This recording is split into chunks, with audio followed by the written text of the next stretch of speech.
dal TG Sicilia i titoli di questa edizione. Il maltempo non scoraggia curiosi e turisti che numerosi tentano ancora di avvicinarsi alla colata lavica sull'Etna nonostante divieti e raccomandazioni. Il soccorso alpino lancia nuovi appelli alla prudenza. Convivere con il vulcano, vedremo come l'aeroporto di Catania fronteggia l'attività dell'Etna quando a prevalere è la pioggia di cenere. La festa si trasforma in panico, in fiamme a Raguso un ristorante, 14 feriti, la più grave una donna con ustioni di secondo grado e un edema all'occhio. Palermo violenta, il centro tra via Macheda e via Roma è nelle mani delle baby gang, piccoli ladri, rapinatori, bande etniche. Fermato un picchiatore iraniano diventato il terrore della zona. Trapani, un torneo sportivo ricorderà Salvatore e Giuseppe Asta, i fratellini uccisi dal tritolo mafioso, assieme alla mamma Barbara Rizzo nella strage del 1985, lungo la strada per Pizzolungo. Messina, la procura apre una terza inchiesta sull'attività dell'ex rettore dell'Università Salvatore Cuzzo Crea. Sotto la lente dei magistrati le sue presenze a medicina e farmacologia e il lavoro al policlinico. Il calcio, il Palermo domani in campo a Cosenza per invertire la rotta. Dionisi a rischio esonero in assenza di risultato in casa dell'ultima in classifica. Il Catania in Puglia per la gara di domani in casa dell'Altamura cerca il riscatto dopo la brutta prestazione con la Casertana.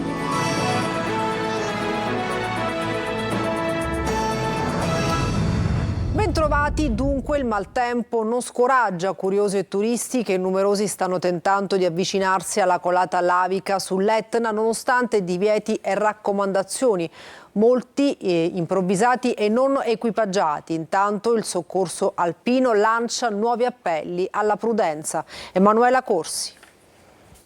Siamo venuti qui per venire a vedere, incuriositi da questa eruzione, e portare qui i bambini, però il tempo forse oggi non ci ha assistito. Turisti, escursionisti e visitatori in arrivo da tutta la Sicilia per recarsi anche questo fine settimana sull'Etna. La spettacolare eruzione di questi giorni, con la lava che avanza sulla neve, continua a richiamare migliaia di curiosi, spesso improvvisati e senza un'adeguata attrezzatura. Siamo sulla strada provinciale 92 che porta ad Etna Sud, più avanti c'è il rifugio Sapienza. Il maltempo, la fitta nebbia che vedete non scoraggia i curiosi che vogliono recarsi anche in questo fine settimana sull'Etna, ma tanti vengono rimandati indietro dalle forze dell'ordine perché sprovvisti di catene e di pneumatici per la neve. Siamo ospitati in un bed and breakfast qui a Nicolosi e volevamo salire sull'Etna se ce lo permettevano, perché la polizia ci ha fermato un po' più sopra perché non avevamo né le catene e manco i pneumatici da neve. Volevamo vedere l'Etna, anche bambini ci tenevano, però pazienza. Ma siete equipaggiati per salire sull'Etna? Sì, avevamo tutto dentro il cofano, però ce ne ritorniamo. Tristi, ce ne ritorneremo tristi. Intanto, per evitare l'assalto di turisti, in questo fine settimana ha preso il via il nuovo piano viario. La strada provinciale 92 sarà percorribile solo in salita, mentre la strada per Ragalna verrà utilizzata per la discesa, creando così un anello a senso unico per agevolare il traffico e prevenire congestionamenti. Inoltre proseguono gli appelli dei sindaci e dei soccorritori. Consigliamo a chi si volesse recare sul posto di affidarsi solo ed esclusivamente a guide alpine o vulcanologiche, nel rispetto delle ordinanze vigenti. Il rischio è che una bravata possa trasformarsi in una denuncia. Spettacolo, ma non solo. Quando l'Etna sbuffa, la ricaduta di cenere vulcanica condiziona inevitabilmente l'operato dell'aeroporto. Ecco come si provvede a fronteggiare il fenomeno. Lorena Dolci. Se in caso di eruzione sentite le sigle B1 o C3, gli esperti non stanno giocando a battaglia navale. È il sistema per volare in sicurezza accanto ad un gigante capriccioso. Questa mappa spiega bene come funziona. Lo spazio aereo è diviso in 12 spicchi, il centro è proprio l'Etna. I vulcanologi dell'INGV di Catania lo monitorano H24. Se vedono un pennacchio di cenere comunicano i dati ad un ente viario, il VAC di Tolosa, che decide il colore da dare al VONA, l'avviso per il traffico aereo. Se è rosso, disagi in vista con ritardi e cancellazioni.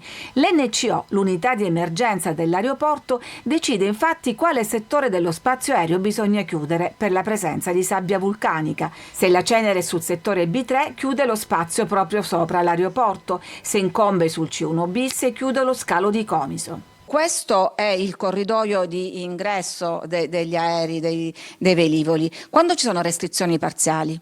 Quando la nube gravita sui settori est, quindi sul mare, piuttosto che sui settori ovest, abbiamo la possibilità di utilizzare altri settori abili e agibili per consentire l'atterraggio e il decollo.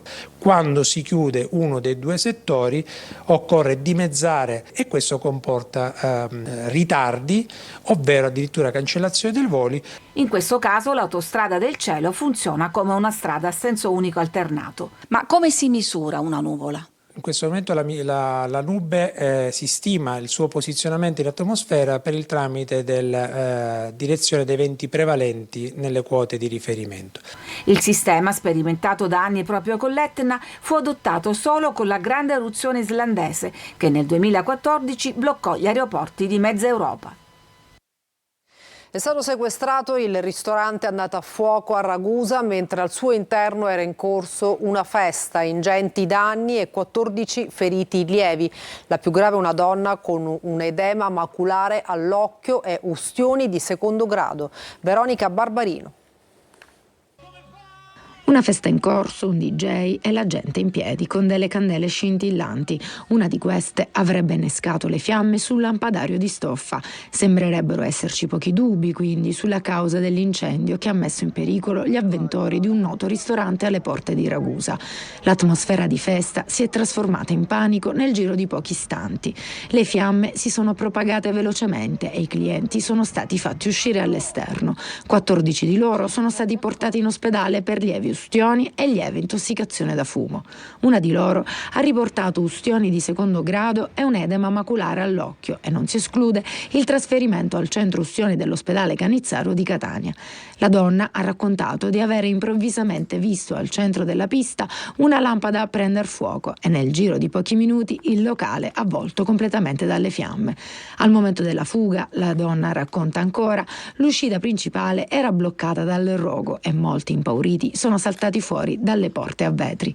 Il tetto iniziava a cedere e pezzi infuocati cadevano sulle persone. I soccorritori sono intervenuti tempestivamente. L'intera struttura è ora stata posta sotto sequestro dalla procura e le indagini da parte di vigili del fuoco e polizia sono in corso per confermare le cause dell'incendio e verificare le misure di sicurezza del locale. Palermo violenta non accenna a rientrare nella legalità. Un intero quartiere al centro della città tra via Roma e via Macheda. Una volta parte salotto buono della città è nelle mani di baby gang, bande etniche, piccoli ladri e rapinatori. Fermato ieri un iraniano divenuto il terrore della zona. Maglio Viola. Una volta erano le vie della Palermo Bene, il centro indiscusso della città.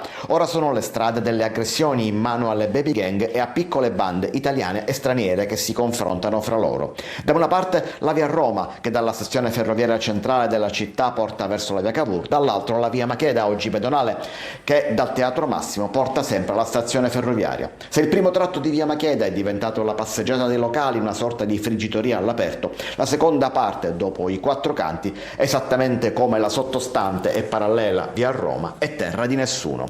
L'ultimo episodio, oltre alla vetrina spaccata nella notte in un negozio di calzature, ieri pomeriggio, quando la polizia ha fermato in via Roma un iraniano che per 2 settimane era stato il terrore della zona. Fermava i passanti per picchiarli senza un motivo. Entrava nei negozi e minacciava clienti e commessi, ma senza una vera ragione. Ieri ha reagito anche agli agenti della squadra Falchi e per questo è stato arrestato. Ma fra via Macheda, Alta e via Roma le aggressioni sono all'ordine all'ordine del giorno, risse fra giovani della mala movida, risse fra gang etniche, giovani e turisti accerchiati da baby gang per rubare un telefonino o la macchina fotografica, vetrine dei negozi spaccate a martellate o con le auto rubate. Ma la violenza scatta anche soltanto per uno sguardo non gradito, per un'auto parcheggiata male, e a questi si aggiungono vandalismi all'arredo urbano, alla segnaletica stradale e persino danni alle videocamere di sorveglianza della control room o a quelle del traffico che governano la ZTL. Nei giorni scorsi il sindaco di Palermo ha lanciato un appello alla città: non vandalizzate la vostra città, palermitani, è stata la sua frase, perché furti e atti vandalici sono all'ordine del giorno anche ai danni dei cantieri aperti per risistemare le fontane, riqualificare le periferie e rifare le strade. Rintracciato ed arrestato a Sofia, in Bulgaria, Gaetano Ofria, nipote del boss mafioso Gaetano Badalamenti, è latitante da circa 2 anni nell'ambito di un'operazione condotta dalla polizia e dai carabinieri coordinati dalla procura di Genova. Biancavilla prima avrebbe minacciato la moglie: ti uccido e ti metto dentro la bara, troverò pace solo quando ti ammazzo. Poi l'avrebbe colpita con un pugno allo zigomo destro e l'accusa contestata: un 44enne di Biancavilla arrestato dai carabinieri della stazione di Paternò per maltrattamenti in famiglia.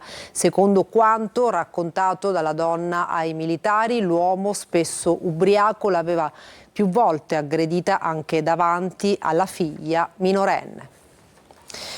Trapani, un torneo sportivo per ricordare Salvatore Giuseppe Asta, i fratellini uccisi dal tritolo mafioso assieme alla mamma Barbara Rizzo nella strage di 40 anni fa lungo la strada per Pizzolungo. Laura Spanò.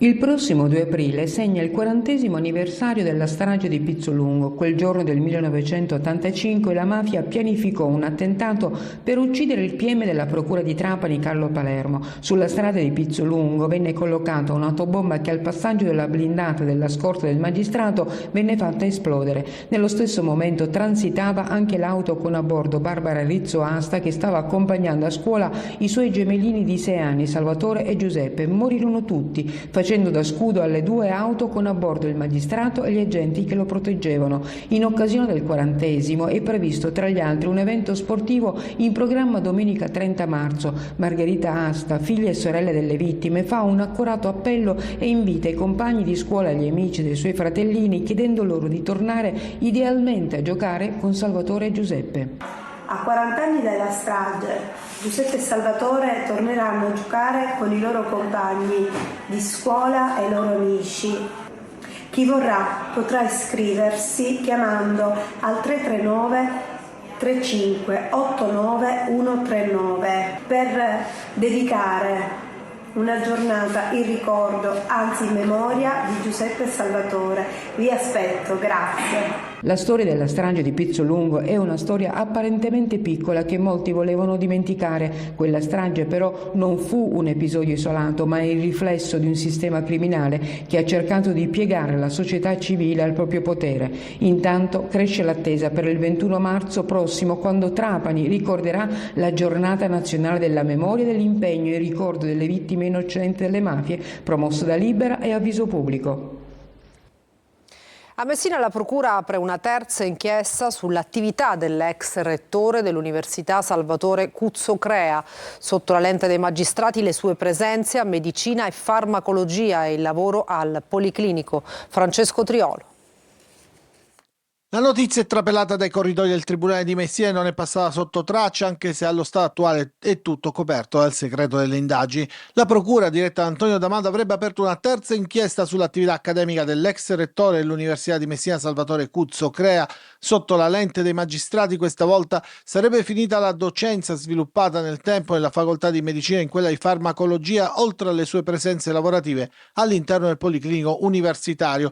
Una vicenda che potrebbe derivare da quanto emerso nella prima udienza del processo per diffamazione che l'ex rettore ha intentato contro il senatore accademico Paolo Todaro, che con una nota inviata nel 2020 anche alla Corte dei Conti e alle procure di Messina e Reggio Calabria aveva accusato l'ex rettore Cuzzo Crea di essere un assenteista conclamato al Policlinico e non aveva diritto ad alcune indennità che invece percepiva. Accuse che l'ex rettore ha sempre rispedito al mittente, bollandole più volte come assolutamente false. Si tratta della terza inchiesta che ha coinvolto l'ex rettore dopo il cosiddetto caso Anac e quello sul caso dei rimborsi che lo ha portato alle clamorose dimissioni nell'ottobre del 2023.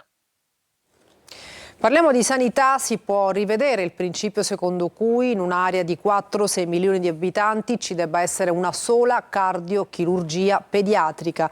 L'assessore regionale Faraoni dà un importante segnale per il destino del centro di eccellenza di Taormina a rischio chiusura. Il suo intervento nel programma di Luca Ciliberti, Il Punto. Ascoltiamolo. In questo momento c'è una norma, la Balduzzi, che stabilisce che una cardiochirurgia pediatrica può stare su una popolazione che va dai 4 ai 6 milioni di abitanti. Noi in questo momento siamo 4 milioni e 8, però io dico una cosa, bisogna anche considerare le condizioni anche geografiche. Abbiamo la necessità di comprendere che ci sono anche delle condizioni che possono comportare una revisione, almeno per questa nostra regione, di questo principio di una sola struttura presente per un bacino di 4 milioni, 6 milioni di abitanti. E a Catania arrivano 16 nuovi vigili per rafforzare la lotta all'abbandono e allo scorretto conferimento dei rifiuti e garantire il decoro urbano. Arriva il decreto di finanziamento per realizzare l'impianto di illuminazione allo stadio Esseneto, svolta storica ad Agrigento. Davide Sarto. Ad Agrigento purtroppo è notizia che uno stadio comunale si doti di un impianto di illuminazione e lo è soprattutto perché se ne discute da tanto e si promette altrettanto da almeno 40 anni, dai fasti della Serie C1 negli anni 80. Adesso è stato appena pubblicato il decreto di finanziamento da 1.033.000 euro, frutto del Fondo Sviluppo e Coesione, oggetto di intesa tra i governi regionale e nazionale. E il miracolo è stato annunciato dal sindaco. Possiamo dire che è una svolta epocale per Agrigento, perché da tantissimo, io da ragazzino sentivo parlare di questa illuminazione, che sembrava un'utopia, sembrava come un qualcosa che non arrivasse mai. È stato assicurato che i lavori inizieranno nei prossimi mesi per rendere operativo l'impianto il prima possibile, consentendo le partite serali e l'adeguamento conseguente per ospitare eventi e competizioni di rilievo. Finalmente siamo riusciti a dotare questo stadio dell'illuminazione pubblica e da là naturalmente possiamo cominciare a parlare anche di futuro, perché uno stadio che ha l'illuminazione pubblica può cominciare a parlare anche di portare avanti degli obiettivi societari, obiettivi di sport anche di altri livelli. La Caragas, a causa della mancanza di 4 riflettori, recentemente è stata costretta a rinunciare alla Serie C, disputando le gare casalinghe a Siracusa e precipitando nel fallimento societario. E adesso una pausa, tra poco la nostra pagina sportiva, non mancate.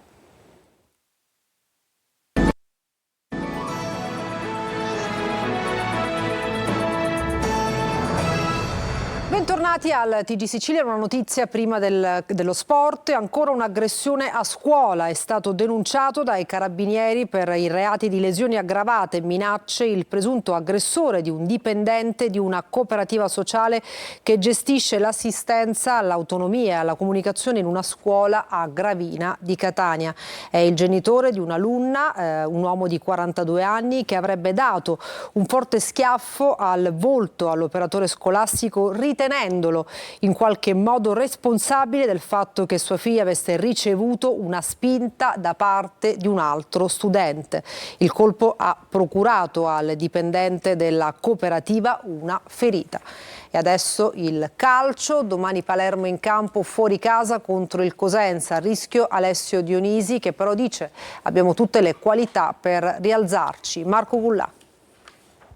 Cambiare rotta e farlo in fretta. L'allenatore del Palermo Alessio Dionisi, alla vigilia del match di domani a Cosenza, sa bene che i risultati vanno in direzione opposta rispetto a quello che si sperava. Sappiamo che ora è il momento di vincere partite, c'è poco da dire, poi le partite si preparano, si devono preparare, però non conta solo la tattica e la tecnica, ma quello sempre, contano le motivazioni, la volontà, che in partite simili delle volte non è stata pari all'avversario, e dobbiamo pareggiare la volontà dell'avversario, che come dicevi tu sarà una volontà importante, Abbiamo un po' di defezioni, lo sapete, perché numericamente in difesa non siamo tanti. Soprattutto per Dionisi è una partita da dentro o fuori. Il tecnico rischia il posto qualora il Palermo non vincesse sul campo dell'ultima in classifica. Perché qua si parla solo dei problemi, qua si parla solo di quello che non funziona e forse non avete capito che così non funzionerà mai niente, le cose non andranno bene. Se continuate solo a chiamarvi, io non so come siete abituati nella vostra vita e ci mancherebbe, lunge da me, ma non c'è mai un bicchiere pieno, quindi il bicchiere si può vedere un mezzo pieno o un mezzo vuoto. Io sono abituato a vederlo mezzo pieno. Dionisi dovrebbe scegliere ancora lo schieramento con la difesa a 3, nonostante le tante assenze nel reparto. Sembra difficile il ritorno alla retroguardia a 4, anche se non è escluso del tutto. Brunori e poi Ampalo sono i punti fermi. A Cosenza occorrono le loro giocate e i gol per dare nuova linfa al Palermo. Il Catania è già in Puglia per la gara di domani in casa dell'Altamura. Toscano porta con sé anche Stoppa e Montalto. Sono 21 i convocati. L'obiettivo è cancellare la brutta prestazione dell'ultima partita con la Casertana. Marco Carli. C'erano anche Matteo Stoppa e Adriano Montalto sull'aereo che ha portato il Catania in Puglia per la partita con l'Altamura. Toscano ha sciolto le riserve nella seduta di rifinitura, anche se il fatto che i due si allenassero con la squadra da qualche giorno induceva all'ottimismo. I convocati in totale sono 21. Le immagini si riferiscono al momento dell'arrivo all'aeroporto di Catania prima del decollo. Sguardi concentrati e voglia di provare a cancellare la brutta prova in casa con la Casertana.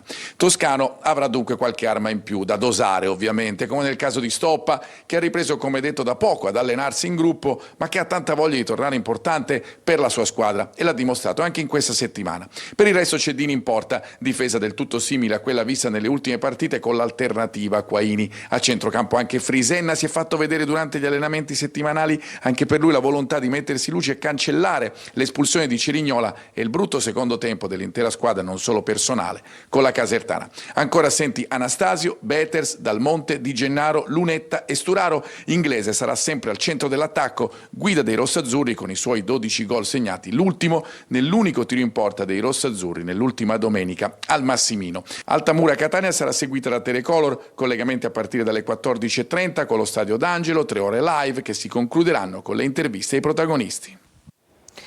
Lunedì sera si giocherà al Francoscoglio il derby tra Messina e Trapani. I giallorossi intanto attendono novità sul futuro societario. Sergio Colosi. Messina fa rima con penalizzazione per demeriti propri per i mancati pagamenti dei contributi previdenziali e per colpa di Turris e Taranto, probabili future escluse. In bilico però c'è anche il futuro del club, abbandonato al suo destino da Sciotto e Cissé. Il quadro disarmante accompagna la lunga vigilia al derby Messina-Trapani, in programma lunedì sera al Francoscoglio. L'esclusione di Turris e Taranto porterebbe ad un -10 alla classifica dei Granata. Antonini minaccia di non mandare la squadra a Messina, più una provocazione comunque che una reale volontà. Il club giallorosso rischia il fallimento, diviso da un possibile contenzioso tra Sciotto e Cissé. In soccorso ci sarebbero Franz, il presidente della Serie A, e l'imprenditore Mannino, pronti a salvare il Messina, a patto di rilevarlo a costo zero da Sciotto, che potrebbe avvalersi della clausola rescissoria per inadempienza degli acquirenti, ma al momento non sembra intenzionato a farlo. Questione intrigata tra gelosie, ripicche e colpi proibiti. Messina-Trapani segnerà anche il ritorno di Pavone e Anatriello e la voglia di riscatto di Crimi e Gelli, ma questi temi trovano poco spazio nei pensieri dei tifosi. E per questa edizione del TG Sicilia è tutto, grazie per averci seguito e buona serata.